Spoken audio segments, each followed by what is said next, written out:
And welcome to HS Game Time, the studio as we break it down by the numbers with EPJ. I hope you checked out his story right here. Your picture's bigger than mine, EPJ. What's I'm missing a little facial hair this week, you know. So it's every Tuesday in the Press Enterprise, so I hope you check that out. And Eric, let's start with your question that you pose each week. This was from last week. You're going to give us the answer. It was most touchdowns in a game. We've had two guys do it for 7, but that's not the record. No, the record was set in 1994 by Beaumont's Jonas Lewis when, despite battling stomach illness and having to get fluids throughout the whole game, scored 10 touchdowns in a game against West Valley. He had 8 rushing touchdowns. He caught a touchdown pass and returned an interception for a touchdown. And after the game, kind of funny, wasn't feeling too well throughout the whole game. Just, you know, his quote was, I just kept throwing up and scoring.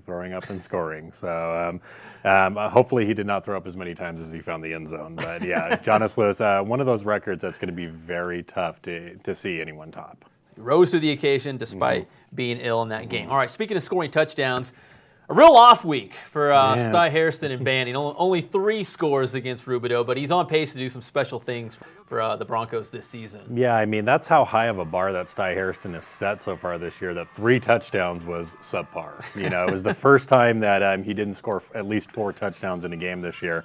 But I think he'll take 327 yards, 3 touchdowns, and a victory over Rubidoux. But right now, yeah, Sty Hairston, 29 touchdowns through 7 games. And I'll throw in, now that we've had updated stats, Jacob Taylor, 28 touchdowns through 7 games. Both of them either averaging at or above 4 touchdowns per game. That's only happened once in our area's history in 11-man football. And that was David Dotson in 1991, scored 46 touchdowns in 11 games. So at that pace, you know, pretty interesting to see if he can hold that up. Worth noting here, 2 Riverside Christian players, Derek Burks, scored 60 touchdowns in 12 games, and DeAndre Bradford scored 47 in 11 games. Both of those done in 8-man football. Separate records are kept for 11-man and 8-man football, but definitely great performances there. But yeah, Sty Hairston having an amazing season right now, as is Jacob Taylor. Even more awesome, EPJ, is that Sty Hairston and Jacob Taylor will go head-to-head, right? Yeah, League play. They will meet in the final week of the regular season, and right now they are 1-2 in our direct areas. You know, rushing battle. Hairston jumped past Taylor this week. It just seems like they flip-flop every single week right now. They're about, I think, 60 yards apart right now. Man, that's going to be a great matchup. All right, Norco. They piled up the yards. They were moving the ball on Centennial, but they still got the loss. Yeah, you know, I might be overall their best performance of the year. You know, 535 yards of offense. And only the second time this year they didn't turn the ball over on offense yet. Wasn't enough. They still fall a point shy to Centennial, but worth noting, they are the 3rd team this year in our area to lose despite racking up 500 yards in a game. The other teams to do that, obviously, Tahquitz had 599 yards and still lost to Murrieta Mesa 60-47, and Yucaipa had 500 yards in that 43-41 triple overtime loss to Beaumont. So, you know, just because you're getting the yards doesn't necessarily mean you're getting the wins, but both of them far off the record. Centennial in that epic 2007 game against Mater Dei had 684 yards and still lost. Man, unbelievable. Okay, so Vista Murrieta, we know they're a complete team. #1 in our rankings, state ranked, nationally ranked. More than just a great offense, defense, special teams, complete package, right, for the Broncos. Yeah, as you were kind of saying, it seems like every week when we're looking at the highlights, there's a defensive touchdown, a special teams touchdown, and everything. Right now, their defense has scored 10 touchdowns.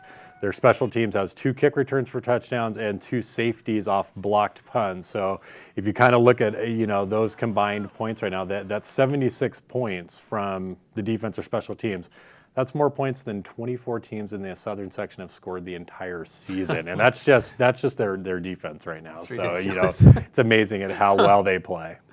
Best offense, defense, and special teams. All right, Paloma Valley. Speaking of, scoring a lot of points, but it was their defense that came up huge against Perris last week. Perris has some playmakers on offense, especially when you look at their quarterback Carlos Manuel and Jalen Lipscomb, their receiver. But talk about just being under pressure all game. Paloma Valley finishing that game with 15 sacks. And a couple notable numbers on that. That actually doubled Paloma Valley's total this year. They had 15 sacks in their first 6 games. So they've doubled that total. And it also set a Riverside County record It fell 1 sack shy, though, of the area record. Carter last year in that playoff game against La Sierra sacked Johnny Salazar 16 times in that game. So, definitely a good performance, especially when they're going to need a similar defensive performance this week as they go with that city rivalry against Heritage this week. Yeah, it's a big one against the Patriots in Sun Belt League play. All right, so let's go back to the Sty Hairston experience and Jacob Taylor at Rim of the World. They're both having fantastic seasons, a lot of touchdowns, approaching some records right now in the Southern section. Yeah, I mean, if you kind of look right now, if they can make some deep playoff runs, keep at their current touchdown pace, both of them have a shot, to either to equal or break the inland area record for touchdowns, which is 50. So that is my question of the week right now. Which two players in Riverside or San Bernardino County history have scored 50 touchdowns in a game? This is an 11-man football as we're talking here. And a little hint here. Both of these teams share something in common. They came from the same high school. Now, are these players, for another hint for me, because I'm trying to figure this out as well, did they play on both sides of the ball? So maybe defensive touchdowns or special teams touchdowns? No, maybe? These were strictly offensive players. All right. So EPJ there giving us another question to answer. He'll have your answer next Tuesday as we break it down by the numbers.